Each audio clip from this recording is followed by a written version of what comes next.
Family নিয়ে যারা সুইডেনে পড়ালেখা করতে আসতে চাচ্ছেন, আমার ভিডিওটা তাদের জন্য। আসসালামু আলাইকুম। যারা চিন্তা করতেছেন যে বাংলাদেশ থেকে ফ্যামিলি নিয়ে সুইডেনে আসবেন পড়ালেখা করার জন্য, আ ফ্যামিলি বলতে হাসব্যান্ড ওয়াইফ হতে পারে, সাথে ১ টা ২ টা ৩ টা বাচ্চাও হতে পারে। সো এইরকম ফ্যামিলি নিয়ে যারা ১ বছর বা ২ বছরের স্টাডি প্রোগ্রামে আসতে চাচ্ছেন, আ বা সেলফ ফান্ড বা স্কলারশিপ নিয়ে আসতে চাচ্ছেন, আমার আজকের ভিডিওটা তাদের জন্য। যে সুইডেনে আপনাদের জন্য কী, কী সুযোগ সুবিধা আছে এবং কী, কী অসুবিধাও আছে। হাজার লোক হাজার অসুবিধার কথা বললেও আমি চেষ্টা করব আপনাদের সুবিধার কথাটাই বলার জন্য। সো সুবিধা দিয়ে শুরু করি। ১ম সুবিধা হইতেছে যে আপনি পরিবার নিয়ে এখানে আসতে পারবেন।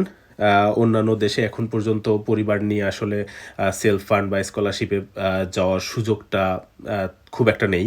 তবে সুইডেনে এই সুবিধাটা আছে। যদিও আগে একসাথে হাসব্যান্ড ওয়াইফ বা বাচ্চা-কাচ্চা সহ আপনারা একসাথে ভিসা পাইতেন। কিন্তু এখন পরিস্থিতিতে একটু ভিন্ন, একটু সময় লাগে। যিনি পড়ালেখা করতে আসতে চাচ্ছেন তিনি আগে ভিসা পান এবং তার ১ থেকে ৩ মাসের মধ্যে ফ্যামিলি বা স্পাউস আ বা বাচ্চা-কাচ্চা তারা একবারে ভিসা পায় আরকি।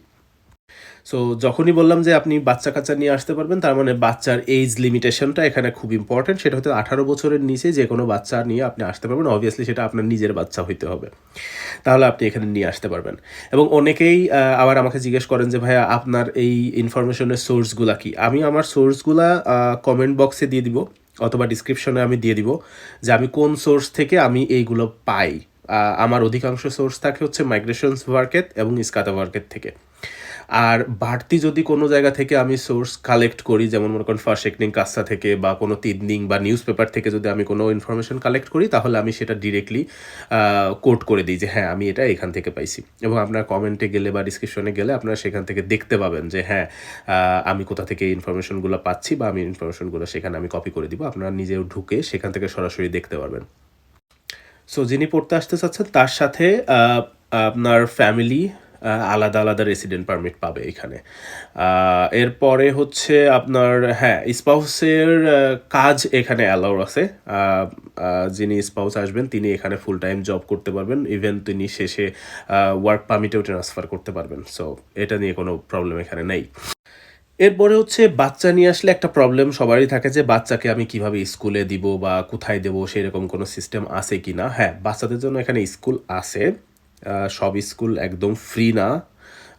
ফ্রি স্কুলিং বলতে কি বুঝেন আমি জানি না। বাট ফ্রি স্কুলিং বলতে হ্যাঁ, আপনি এখানে আসার পরে এমন না যে আপনি কোনো স্কুল পাবেন না বা এরকম কিছু। হ্যাঁ, আপনি এখানে স্কুল পাবেন। অবভিয়াসলি আপনি যেখানে আছেন সেখানে আপনি খোঁজ খবর নিলে আপনি সেখান থেকে স্কুল পাবেন বা কমিউনে আপনি যোগাযোগ করলে সেখান থেকে আপনি স্কুল সিলেক্ট করতে পারবেন। আপনারা যারা সিঙ্গেল মাদার আসতে চাচ্ছেন বা সিঙ্গেল ফাদার আসতে চাচ্ছেন, জাস্ট বাচ্চা নিয়ে আসতে চাচ্ছেন, তাদের জন্য এখানে একটু ব্যবস্থা আছে, সেটা হচ্ছে ডে কেয়ারের ব্যবস্থা আছে। অথবা যারা কাপল এখানে আসার পরে বা বাবা-মা এখানে আসার পরে হচ্ছে বাচ্চা রেখে একটু জব করতে চান, ফাইন্যান্সিয়াল সাইড থেকে একটু এস্টাবলিশ হওয়ার জন্য, হ্যাঁ, সেই সুবিধাও আছে। সেটা হচ্ছে আপনি ডে কেয়ারে রাখতে পারবেন। এখানে ১ বছরের পর থেকে ১ বছর পরের বা ১ বছর বয়সী বাচ্চা থেকে আপনি ডে কেয়ারে এখানে রাখতে পারবেন। কিছু, কিছু ক্ষেত্রে আপনি এখানে ফ্যামিলি বেনিফিটও পাবেন। আম বাট এইটার জন্য আপনাকে হচ্ছে ফরশেকনিং কাসা আছে। আমি লিখে দিব এখানে। ফরশেকনিং কাসাতে আপনার যোগাযোগ করতে হবে। তাহলে আপনি কিছু এখানে পাবেন। এবং সবথেকে বড় কথা হইতেছে যে বাচ্চার ভবিষ্যৎ শিক্ষার জন্য এখানে পরিবেশটা খুবই ভালো। আপনি এখান থেকে স্কুলের শেখানো বা আপনার বাচ্চা যখন শিখবে তখন অ্যাকচুয়ালি আ একদম বেসিক থেকেই তারা শিখবে। সো বাচ্চার জন্য এটা খুবই ভালো হবে আমার মতে। আমরা সুইডেনে যেয়ে কি ভালো লাইফ লিড পাবো? আমাদের সেফটি কি অবস্থা? হ্যাঁ, অবভিয়াসলি আপনারা এখানে একটা স্ট্যান্ডার্ড লাইফ লিড করতে পারবেন। আমি যদি আপনাদেরকে বলি সুইডিশ বেনিফিট ইউনিভার্সিটির একটা কোড আছে। আমি লিংক আপনাকে দিয়ে দেবো। আপনি সেখান থেকে দেখতে পারেন যে সুইডেনে খুবই সেফ এবং ফ্যামিলি ফ্রেন্ডলি কান্ট্রি এটা একটা। এবং আপনি যদি স্বাস্থ্যসেবার কথা বলেন, শিক্ষার কথা বলেন, পরিবেশ বলেন, জীবনমানের কথা বলেন, তাহলে সেটা খুবই উন্নত এখানে। আপনি এটা নিশ্চিন্তে থাকতে পারেন। অনেকেই জানতে চান যে স্টাডি শেষে সেখানে সুযোগ কী? মানে কী সুযোগ বা স্টাডি শেষে আমার কী করা উচিত? হ্যাঁ, আপনি যদি ১ বছর এর প্রোগ্রামে আসেন বা ২ বছরের প্রোগ্রামে আসেন না কেন, এরপরে আপনি ৯ থেকে ১৩ মাসের একটা জব সার্চিং ভিসা পাবেন। আপনি এপ্লাই করতে পারবেন জব সার্চিং ভিসায় এবং সেখান থেকে আপনি কাজ খুঁজে নিতে পারবেন। আপনি ওয়ার্ক পারমিটে আপনি শিফট হইতে পারবেন আপনার স্টাডি শেষে। যদি আপনি ওয়ার্ক পারমিট পেয়ে যান, দেন তারপরে পেয়ার, তারপরে আপনার সিটিজেন, সো আপনি আপনার লাইনে চলে আসছেন। সো তখন জাস্ট আপনি আপনার কাজ করে যাবেন এবং অটোমেটিক এটা আস্তে আস্তে হতে থাকবে। স্কলারশিপ নিয়ে আসতেছেন, হ্যাঁ স্কলারশিপ নিয়ে যদি আপনি আসেন তাহলে হচ্ছে আপনার চাপ কম থাকবে। আমি এসআই স্কলারশিপের কথা যদি বলি, এরasmusের কথা যদি বলি, তাহলে এইগুলোতে আপনার চাপ একটু কম হবে। আপনি যদি ফ্যামিলি নিয়েও আসেন, বাচ্চা কাছেও নিয়ে আসেন, তাহলে চাপ তুলনামূলক কম হবে, সেলফ ফান্ড থেকে তুলনামূলক আপনার এখানে কম হবে। কারণ আপনার টিউশন ফি, আপনার লিভিং কস্ট সব কিছু কিন্তু আপনার ওই স্কলারশিপের মধ্যে কাউন্ট হয়ে যাইতেছে। তবে এটা শুধু আপনার কাউন্ট হবে, আপনার ফ্যামিলিকে কিন্তু সাপোর্ট করবে না ইউনিভার্সিটি যে স্কলারশিপ দিচ্ছে সেটা শুধু জাস্ট আপনার জন্য। সো আপনার ফ্যামিলির জন্য বা আপনার বাচ্চার জন্য, আপনার ওয়াইফ বা হাজব্যান্ডের জন্য আলাদা করে আপনাকে দেখাইতে হবে এই কস্টগুলো। এবার একটু ছোট করে অসুবিধাগুলো বলি, কারণ অসুবিধাগুলো না বললে একদমই আমার মনে হয় না ঠিকঠাক বলা হবে। আমি অসুবিধাগুলোও বলবো, কিন্তু তার আগে একটা কথা বলে নিব, যদি আপনি দুইটা অপশন আপনার থাকে, আপনি দুইটা অপশনের যে কোনো একটা যদি আপনি অ্যাকসেপ্ট করে নিতে পারেন, তাহলে সুইডেন আপনার জন্য। একটা হইতেছে আপনার ফাইন্যান্সিয়ালি আপনি চরম লেভেলের স্ট্রং, ফাইন্যান্সিয়ালি যদি আপনি স্ট্রং হন তাহলে ইটস ওকে, সুইডেনে কোনো অসুবিধা নেই। আর একটা হইতেছে আপনি মেন্টালি যদি অনেক স্ট্রং হন, তাহলে সুইডেনে কোনো প্রবলেম নাই।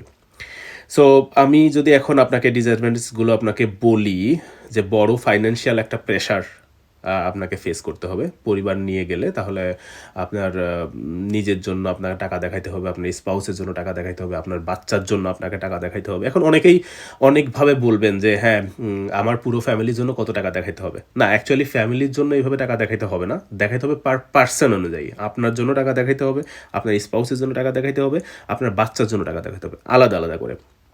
আমি যদি একটু এক্সাম্পল দিয়ে বলি, একজন অ্যাডাল্টের জন্য 4,440 ক্রাউন পার মান্থ আপনাকে থাকা লাগবে। আপনি যদি মনে করেন আপনার সাথে একটা বাচ্চা যাচ্ছে, তাহলে আপনি বাচ্চার জন্য নেবেন হচ্ছে 2,664 ক্রাউন, ক্রাউনে বলতেছি 2,664 ক্রাউন পার বাচ্চার জন্য, আপনার পার মান্থ আপনাকে এই পরিমাণ টাকাটা আপনাকে দেখাইতে হবে। এখন 1 থেকে 2 বছরের জন্য বড় অ্যামাউন্ট ব্যাংকে আপনাকে দেখাইতে হতে পারে। পরে আসতে হচ্ছে বাসা পাওয়াটা অনেক টাফ ব্যাপার হয়ে যাবে, কারণ আপনি যখন আপনার স্পাউস এবং বাচ্চা নিয়ে আপনি যখন আসবেন, তখন আপনি যে স্টুডেন্ট অ্যাকোমোডেশন আছে আপনি সেইখানে আপনি থাকতে পারবেন না, এটা অ্যালাউ নাই। সো তখন আপনার কি করতে হবে, আপনার নতুন বাসা খুঁজে নিতে হবে, হাউজিং খুঁজে নিতে হবে। সুইডেনে হাউজিং খুঁজে পাওয়াটা অনেক টাফ ব্যাপার এবং অনেক বড় একটা কিউতে থাকতে হয়, তবে অসম্ভব না। আমি আবারও বলছি, আপনার হতাশ হওয়ার কিছু না, অসম্ভব না। তবে আমি আপনাকে একটু সাজেশন দিতে পারি, যেহেতু আপনি আগে ভিসা পাচ্ছেন, আপনার ফ্যামিলির আগে আপনি এখানে আসতেছেন, দেন আপনার আসার 1 থেকে 3 মাস পরে আপনার ফ্যামিলি আসতেছে। তো আপনি কি করতে পারেন, আপনি হচ্ছে, আমি প্রথমে আপনাকে বলছিলাম আমার লাস্ট ভিডিওতে, যে আপনি ইউনিভার্সিটি হাউজিংয়ে যেয়ে আপনি আপনার অ্যাকোমোডেশনের জন্য অ্যাপ্লাই করে দেন। আপনার ওখানে উল্লেখ করা দরকার না আপনি কতজন থাকবেন। আপনি আপনার জন্য যখন ওখানে অ্যাপ্লাই করে দিতেছেন, এরপরে যে আপনি এখানে চলে আসেন, ওই আসার পরে আপনি স্টুডেন্ট হাউজিংয়ে থাকেন, দেন আপনি বাসা খোঁজা শুরু করেন, যে সাবলেট কোথাও পাওয়া যাবে কি না, বা এরকম অনেকেই আছে কি যাদের 2-3টা বাসা, ওরা হচ্ছে একটা বাসা ভাড়া দিতেছে বা 2টা বাসা ভাড়া দিয়ে দিতেছে, এরকম অনেকেই আছে। আপনি যদি একটু খোঁজ খবর নেন, তাহলে আপনি সেখানে দেখবেন যে এরকম বাসা পাওয়া যাচ্ছে। সো আপনি তখন সেখানে বাসা নিয়ে নিলেন, আপনি সেখানে শিফট করেন, আপনার ফ্যামিলি এসেও সেখানে থাকতে পারবে। আমার কাছে মনে হয়েছে যে এটা একটু সুবিধা বা এটা একটা সহজ ওয়ে। তাছাড়া আপনি যদি স্টকহোম বলেন, লুন্ড বলেন, উপসালা বলেন, সেখানে বাসা ভাড়াটা যেমন এক্সপেন্সিভ, তেমন পাওয়াটাও অনেক কঠিন হয়ে যায়।